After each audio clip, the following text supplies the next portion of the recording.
हे राजन, यदि तू देह से आत्मा को पृथक विचार करके अपने आत्मा में चित्त को स्थिर करके जब स्थित होगा, तब तू सुख और शांति को प्राप्त होगा।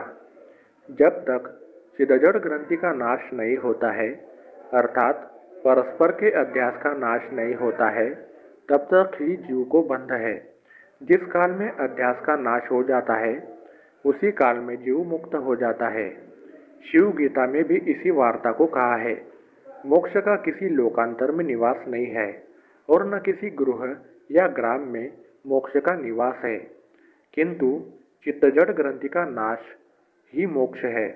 अर्थात जड़ चेतन का जो परस्पर अध्यास है, इस अध्यास करके जो जड़ अंतकरण के कर्तृत्व भोक्तृत्व आदि धर्म है, वह आत्मा में प्रतीत हो रहे हैं और आत्मा के धर्म चेतनता आदि अंतकरण में प्रतीत हो रहे हैं, अग्नि में तपाए हुए लोह पिंड की तरह। यानी जब लोहे का पिंड अग्नि में तपाया हुआ लाल हो जाता है और हाथ लगाने से वह हाथ को जला देता है, तब लोग ऐसा कहते हैं, देखो यह अग्नि कैसा गोलाकार है, लोहा कैसा जलता है। जलाना धर्म लोहे का नहीं और गोलाकार धर्म अग्नि का नहीं, किंतु परस्पर दोनों का तादात्म्य अध्यास होने से अग्नि का जलाना धर्म लोहे में आ जाता है और लोहे का गोलाकार धर्म अग्नि में चला जाता है। तैसे ही अंतकरण के साथ आत्मा का तादात्म्य अध्यास होने से जब आत्मा के चेतन आदि धर्म अंतकरण में आ जाते हैं और अंतकरण के कर्तृत्व भोक्तृत्व धर्म आत्मा में चले जाते हैं, तब पुरुष अपने आत्मा को कर्ता भोक्ता मानने लग जाता है और इसी से जन्म मरण रूपी बंधन को प्राप्त होता है।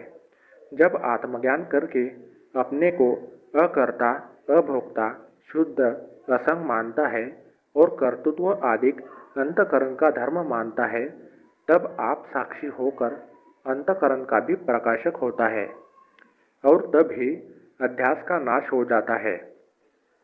अध्यास के नाश से मुक्ति हो जाती है। इससे अतिरिक्त मुक्ति कोई वस्तु नहीं। निराकार सच्चिदानंद रूप निर्गुण आत्मा एक ही सर्वत्र व्यापक है, जैसे एक ही आकाश सर्वत्र व्यापक है, परंतु घट मठ आदि उपाधियों के भेद करके घटाकाश मठाकाश ऐसा व्यवहार होता है और उपाधियों के भेद करके आकाश का भी भेद प्रतीत होता है। वास्तव से आकाश का भेद नहीं है। तैसे एक ही व्यापक आत्मा अंतकरण रूपी उपाधियों के भेद करके नाना प्रतीत होता है। वास्तव से आत्मा का भेद नहीं।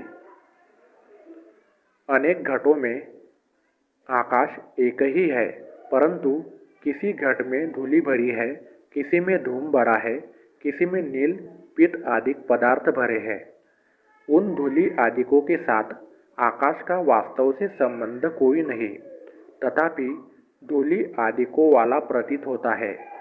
तैसे आत्मा का भी अंतकरण और उसके धर्मों के साथ वास्तव से कोई संबंध नहीं, तथापि परस्पर के अध्यास से वह सुख दुख आदि धर्मों वाला प्रतीत होता है। वास्तव से आत्मा में सुख दुख आदि तीनों काल में नहीं है। इसी वार्ता को अष्टावक्र जी के प्रति कहते हैं, हे जनक, तू ब्राह्मण आदि जातियों वाला नहीं और न तू वर्णाश्रमी धर्मों वाला है और न तू किसी चक्षुरादि इंद्रिय का विषय है, किंतु तू इन सब का साक्षी और असंग है। आकार से तू रहित है, संपूर्ण विश्व का साक्षी है। ऐसा तू अपने को जान करके सुखी हो, अर्थात संसार रूपी ताप से रहित हो।